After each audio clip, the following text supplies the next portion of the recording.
On va à présent regarder comment créer un circuit avec des composants non standards, pas des composants de base comme des amplificateurs opérationnels, et ensuite comment réaliser une simulation temporelle sur ce circuit. On commence par créer un nouveau projet, et on va directement se lancer dans le placement d'un composant plus complexe que les composants de base qu'on voit ici dans la barre d'outils.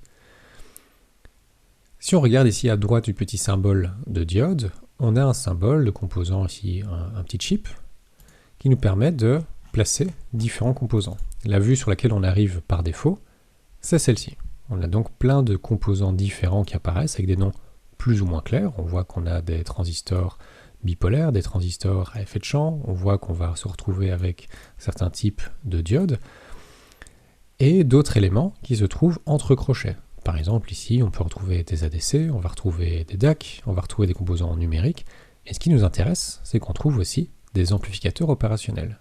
Ce qui se trouve entre crochets, ce sont des catégories de composants, et si je double-clique sur cet élément, je me retrouve avec une collection d'amplificateurs opérationnels. Et donc ici, ce sont des amplificateurs opérationnels réels.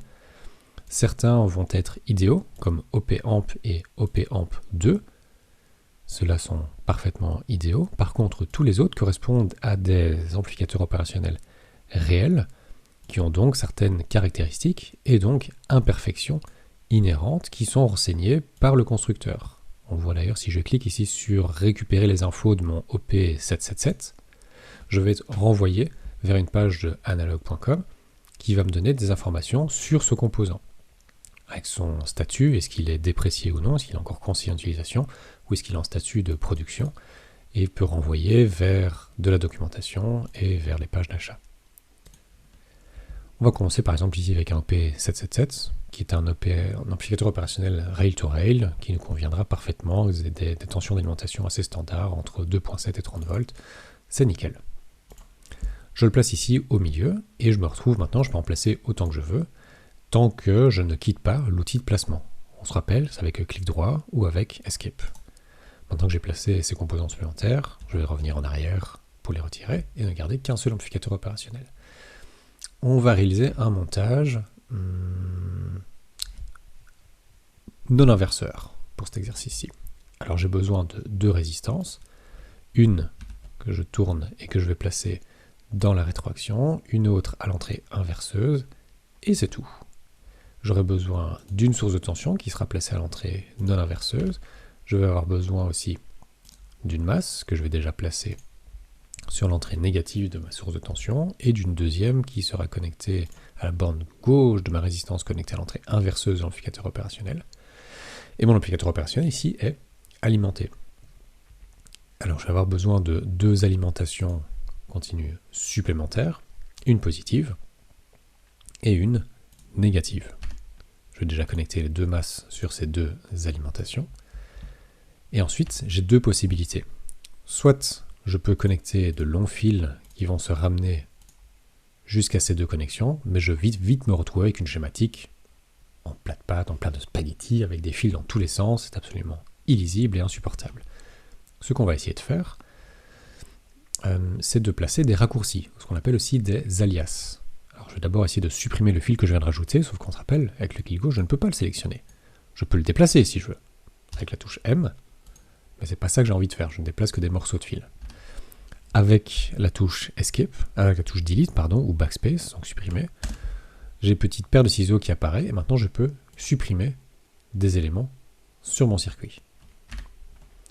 Très bien, alors je vais placer un bout de fil sur mon V2, hop, un autre bout de fil sur ma bande d'alimentation positive, et sur ces deux bouts de fil, je vais placer ce qu'on appelle un alias, qui est représenté ici par le mot net sur un petit fil.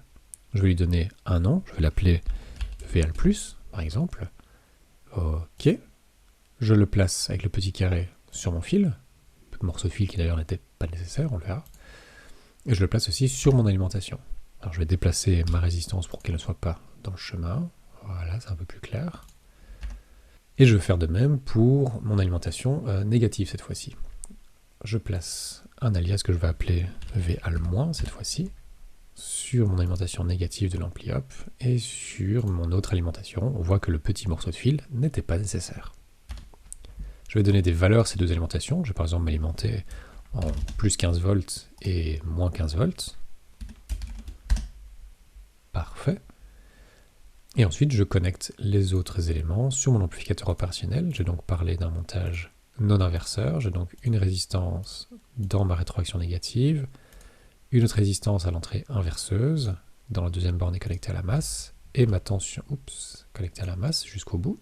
Hop. Et ma source de tension est connectée à l'entrée non inverseuse. Et je prendrai la sortie de mon montage à la sortie de l'amplificateur opérationnel.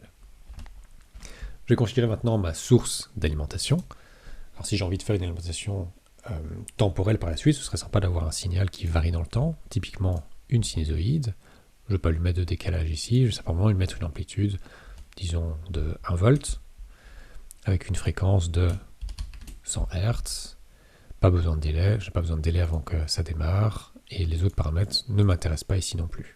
Ils sont d'ailleurs tous renseignés et expliqués en détail dans l'aide de LTSpice. Donc on se rappelle, l'aide, c'est dans le help, qui est ici. Il faut d'abord que je quitte ma fenêtre. Dans l'aide, je me retrouve dans l'aide de LTSpice, et là je pourrais retrouver les différents types, par exemple, de simulation. Je vais pouvoir retrouver les différentes commandes, qui permettent aussi de faire les simulations. Et on pourra retrouver, si on en a envie, de notre source de tension, qui va se retrouver dans notre aide, par exemple notre voltage source qui est ici, avec les différents paramètres qui vont être expliqués en fonction du type de source qu'on va placer dans notre montage.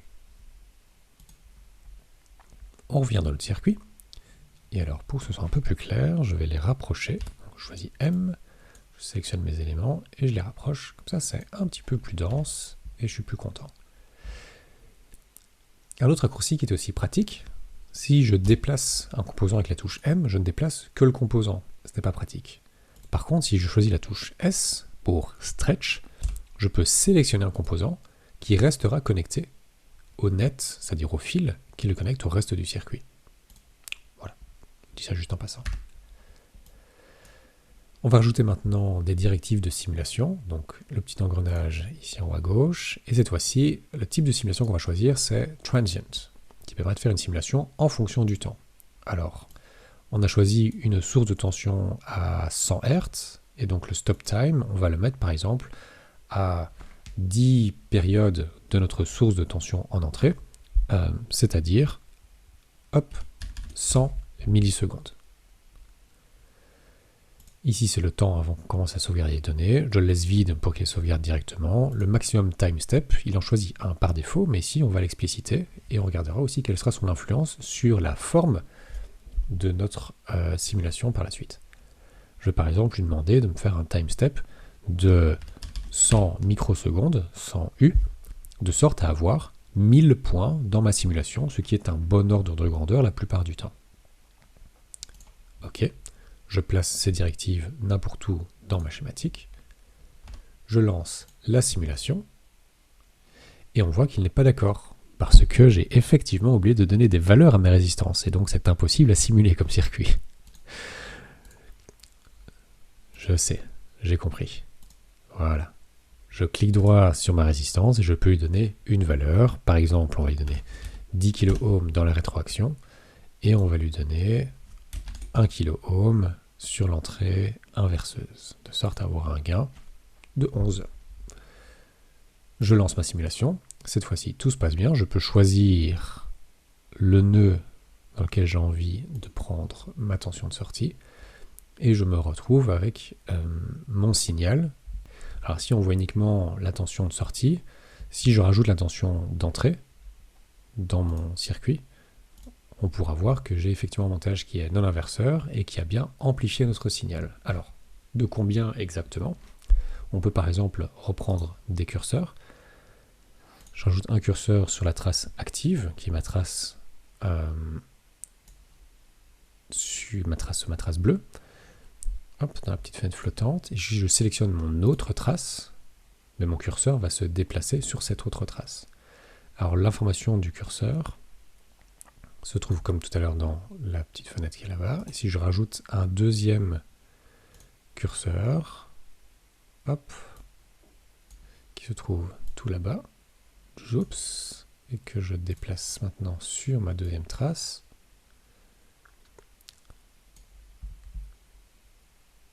je me retrouve avec l'amplitude visuellement maximale de mon signal d'entrée et de mon signal de sortie. Alors c'est pas forcément très clair de savoir quel nœud correspond N003 et N001. Du coup, ce qu'on peut faire, c'est utiliser des nets labels, donc des alias pour les différents nets.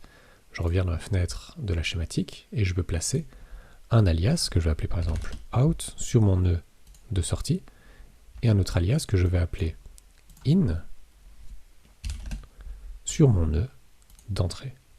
De sorte que si je relance ma simulation et que je choisis ce nœud de sortie, je me retrouve avec vout et je me retrouve aussi avec vin, ce qui est beaucoup plus clair. Les deux sont superposés, j'ai encore mon ancien vn001.